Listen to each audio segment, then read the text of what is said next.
it is time for the next leg of our journey, and we have spent a really nice peaceful time at Granite Creek Road, dispersed camping area. But the weather was a little iffy there. We actually left with a lot of snow flurry in the morning, but our goal was to head through Jackson Hole, Wyoming, and into the Grand Tetons. About 3 years ago, we stayed in some dispersed camping in the Bridger Teton National Forest, and we really enjoyed it there. But I wanted to go check out a different area.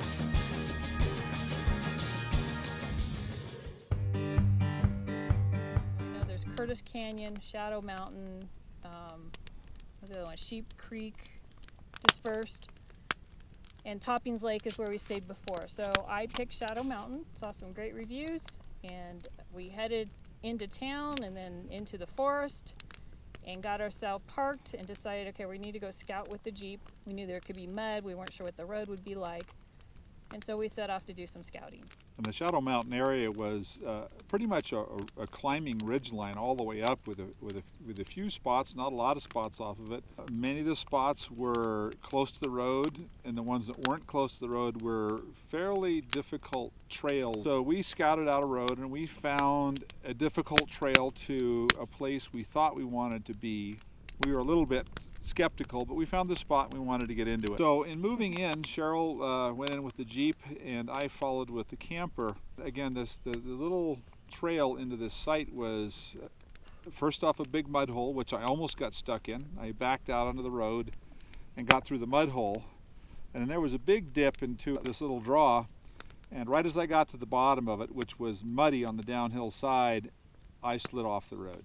The back end of the camper slid off the road, and the driver's side wheel immediately sunk, not to the axles, but close to it. And we tried to use the Jeep and a dynamic rope to pull us back onto the road. We failed. We failed. I tried to jack the rear wheel up to get the traction mat under it, and I laid some firewood down and put the hydraulic jack underneath of it, and all it did was push the firewood into the ground. With no obvious success in raising the wheel, I had the traction mat under the wheel. It had already broken off a big chunk of it because it wasn't fully on the traction mat. And I just wasn't able to get the traction mat completely under the wheel because I couldn't jack it up at all. Fortunately, in that area, you have cell service for quite a bit of it. We have in Jackson Hole area, there is Ron's Towing, who we used, and they knew right where we were because the day previous they just had to recover a van out of about 30 yards down the road than we were. Yeah. Andrew Wrecker with a 2-cable overboom hoist. And he put a snatch block on the truck and had a ground anchor that he just literally pulled me forward, and I kind of eventually got back onto the road, and it took probably 10 or 15 minutes.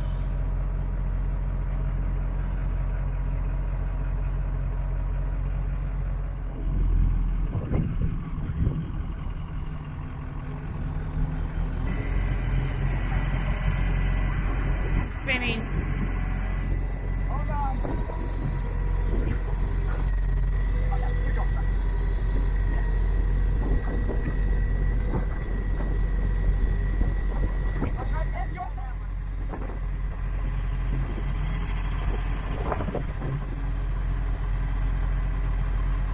It was a pretty decent slow effort, but as soon as I got back onto the road, I was able to drive into the campsite, take a chance and getting stuck on the way out without the wrecker being there. So while he waited, I turned around and run back to the road, which I really didn't have any problem getting back to the road. Once I stayed away from the muddy side, we left.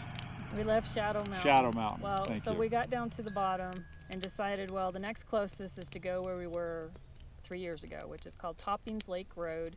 And it's better access there, and I think the sites are better. In retrospect, after having been stuck in there for a while, looked at it more, it was really not a good place especially with the For wet access. conditions, for me to try to get in there. I should have decided to bail earlier. There's always a matter of ego. You know, I'm going to overcome this. Yeah.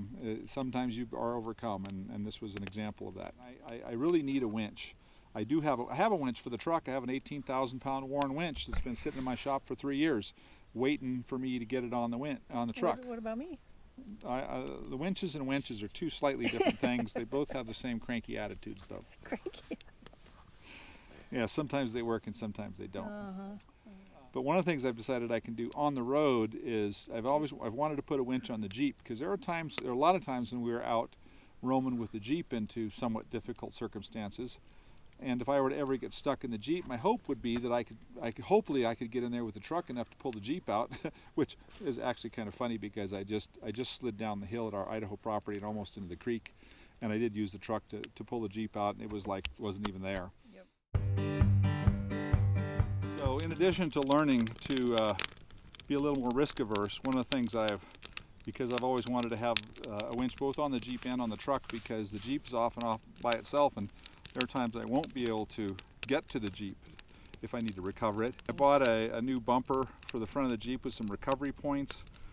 I bought a 12,000-pound winch with synthetic line and a mounting plate for it. And I also bought an upgraded 250-amp alternator for the Jeep, because the Jeep's got a 117-amp stock alternator on it and a very small battery, which is just not going to power this winch. And fortunately for us, we're leaving here and headed to Montana and to a friend's house where I can work in his driveway, and I can probably take me a good afternoon to mount this winch. And so hopefully for the rest of the trip we won't need it. And it's always been intended. It's just never floated to the top of the priority list until, of course, you never react to a bad situation until afterward, right? Thanks for watching. We really enjoy being able to put the videos together, and hopefully you are inspired, or maybe you learned something. Don't do what we do. Yeah, if you like what we do, please like and subscribe.